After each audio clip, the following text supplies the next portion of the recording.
Olá, irmãos de fé. Nós estamos hoje no 15º domingo do tempo comum. É bem verdade que estamos dentro do festejo de Nossa Senhora do Carmo, né, para quem está celebrando, mas quem está em outros locais do Brasil que não tem como padroeira Nossa Senhora do Carmo, estão celebrando normalmente o 15º domingo do tempo comum, que tem como evangelho Marcos capítulo 6, do versículo 7 ao versículo 13, se eu não estiver enganado. Deixa eu confirmar aqui, porque mentir é feio, né? É isso mesmo, Marcos 7, 13. Né? Marcos 7, 13. E o que fala esse evangelho? Evangelho muito simples, muito sucinto, mas como sempre, né? Porque a palavra de Deus é profundíssima, né? E qual é a mensagem desse evangelho para a igreja como um todo nessa liturgia dominical, né? Que nós já estamos iniciando hoje a sua vivência? Diz que Jesus chamou a si os 12 e começou a enviá-los dois a dois. Então, nesse primeiro versículo, você vê a relação que existe entre o chamado, a vocação e a missão, o envio, né?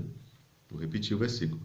Chamou a si os 12 e começou a enviá-los dois a dois. Quem chamou? Jesus Cristo, né? Evidentemente. Chamou a si. Chamou para si. Chamou para fazer uma experiência, né?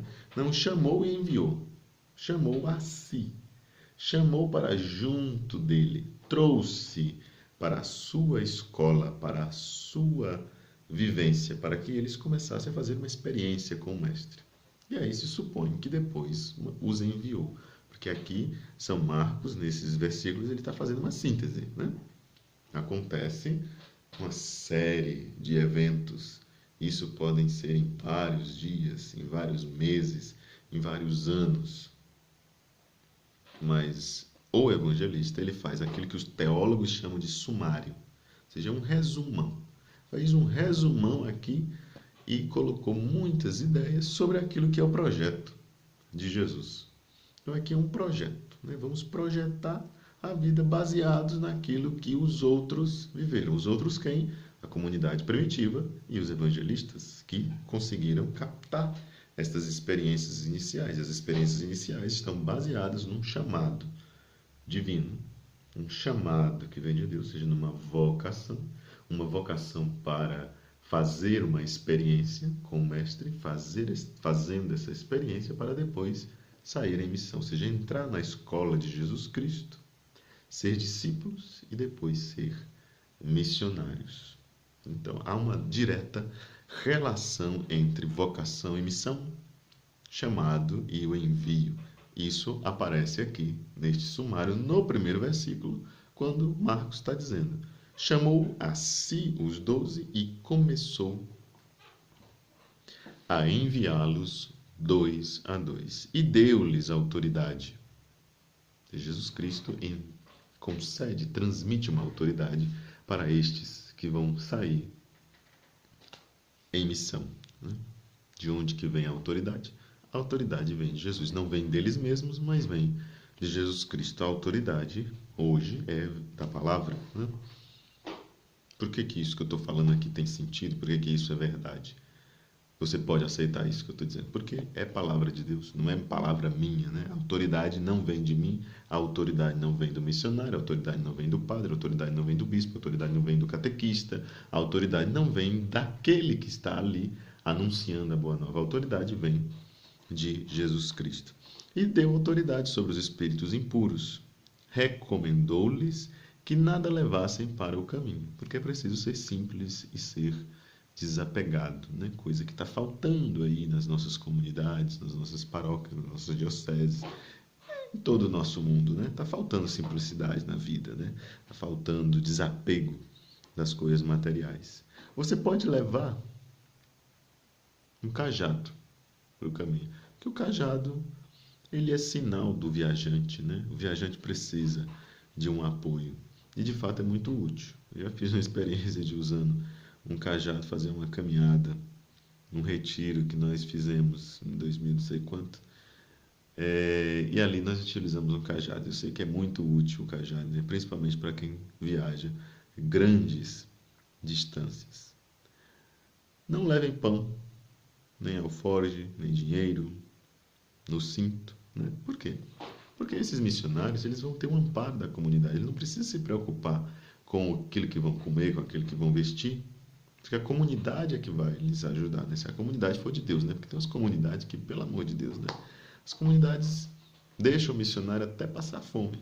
Então, quando é uma comunidade cristã, ela não deixa o missionário passar fome. Né? Então, não tem por que o missionário se preocupar com aquilo que eles vão comer ou vão vestir. É isso que está dito aqui. Recomendou-lhes que nada levassem para o caminho, a não ser um cajado apenas, nem pão, nem alforge, nem dinheiro no cinto, mas que andassem calçados com sandálias e não levassem 2 túnicas, porque naquele tempo 2 túnicas era sinal de luxo. Né?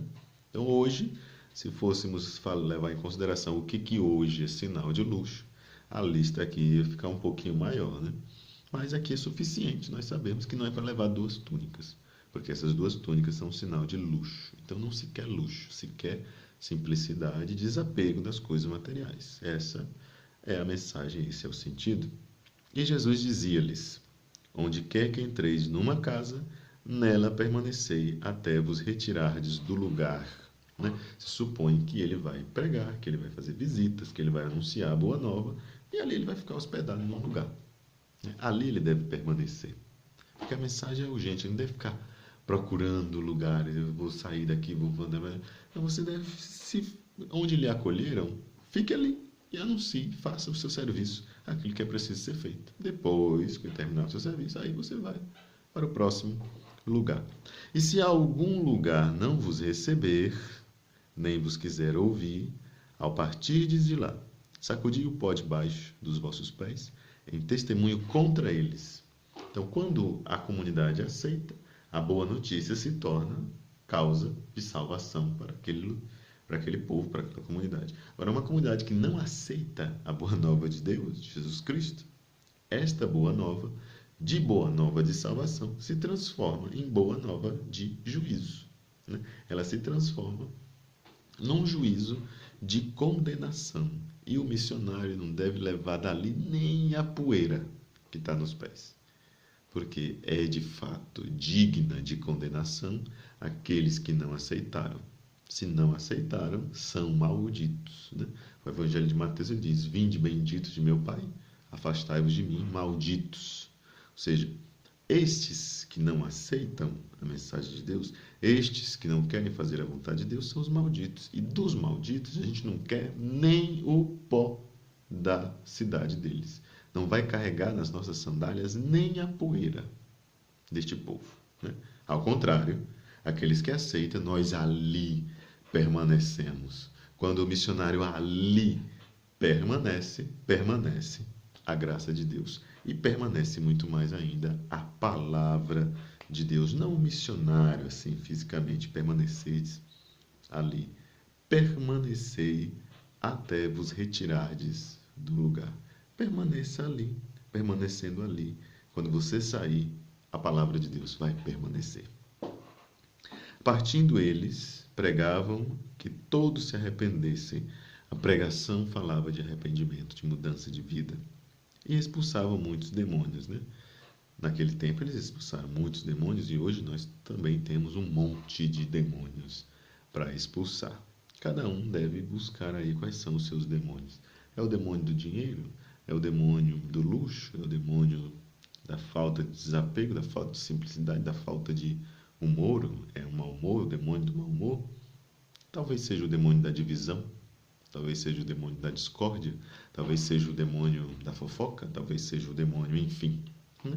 Cada um pode fazer a sua avaliação aí, qual é o demônio que está precisando ser expulso, né?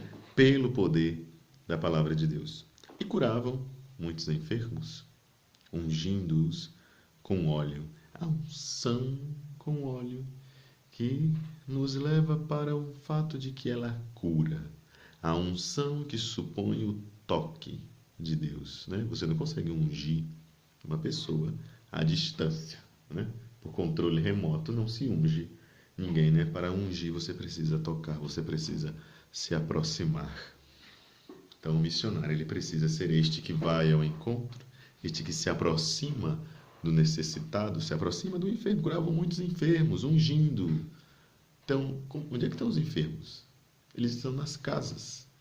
O enfermo ele não anda pelo meio da rua, porque ele não consegue, não tem força de andar pelo meio da rua. Olha, estou enfermo, estou precisando de ajuda. Não, o enfermo ele está muitas vezes nos lugares onde ninguém vai.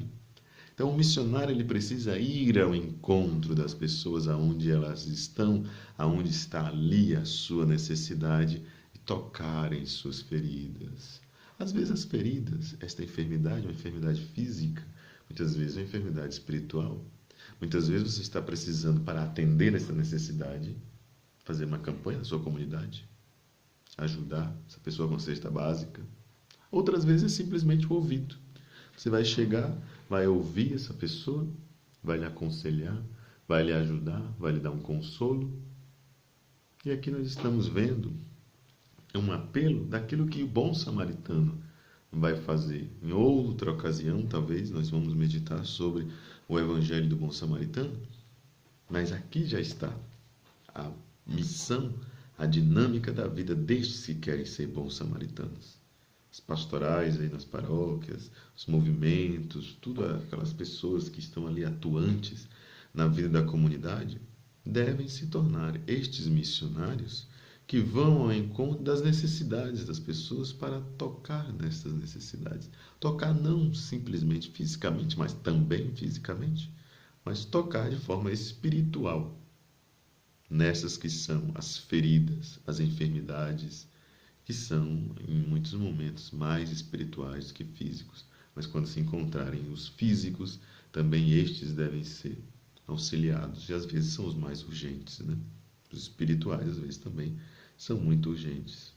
Mas, de modo geral, é preciso, da parte do missionário, uma disponibilidade para perceber onde estão as necessidades que nós devemos atuar, onde são as periferias que nós devemos estar aí indo ao encontro destas periferias. E como diz o Papa Francisco, hoje essas periferias são existenciais. O abandono, é a solidão, são os idosos deixados de lado, são os idosos que estão aí abandonados, às vezes no fundo de uma cama, de uma rede, dependendo da região. Comunidades, às vezes, que estão ali sem assistência, anos e anos. E são tantas as situações, né? Situações de desemprego, situações de rua nas grandes cidades. E são muitos os lugares onde esses missionários precisam ser enviados. Deus está chamando. Se nós vamos responder, aí está uma grande questão. Que se você diz o sim, esta vocação que você recebeu, logo vai receber um envio, logo vai receber um direcionamento. Que estas palavras do Santo Evangelho possam iluminar a nossa vida, possam iluminar este nosso domingo que está começando, possam iluminar toda a nossa semana que vai se seguir. Que você que faz celebração da palavra possa se inspirar em algumas coisas, né? Que esse vídeo possa lhe ajudar de algum modo a construir assim, a sua reflexão, a sua partilha que vai acontecer com a sua comunidade. E se você tem a oportunidade de ir à missa, é bom não perder a missa por qualquer motivo, né? A gente só deve perder a missa quando existe um bom motivo. Um bom motivo é caso de saúde, né? Fora isso, é mau planejamento. Quem se planeja não encontra imprevistos. Agora, às vezes as doenças vêm e você não consegue, né? Agora, tirando a preguiça de lado, né? É bom não inventar doença que não existe, né? Então, vamos à missa. Vamos partilhar com a nossa comunidade. Vamos estar inseridos na vida da igreja, nesta vida católica, nesta vida que é partilha e comprometimento, né? Não pode simplesmente estar aí nas alegrias, nas celebrações e depois não comprometer-se com nada, porque você fica uma árvore que não dá frutos, né? São um adorno, né? Uma bela vida, uma coisa tão linda de se ver, mas cadê? E os frutos depois, né? os frutos são importantes, né? Não pode simplesmente ser bonito de se ver. Nossa, que lindo, um católico cristão vai todo domingo à missa. E o que ele faz? Não que entenda bem a questão da ação, né? Porque às vezes a ação ela se apresenta como oração, como contemplação, né? Principalmente as pessoas que têm uma certa idade, que já não podem mais estar tão ativamente na comunidade, mas a sua contribuição é a sua intercessão. A intercessão também é um trabalho. Agora tem outros não, meu filho. Vamos trabalhar, né? Vamos ajudar, colocar a mão na massa, né? Então, até nosso próximo vídeo, até a nossa próxima reflexão. Até mais.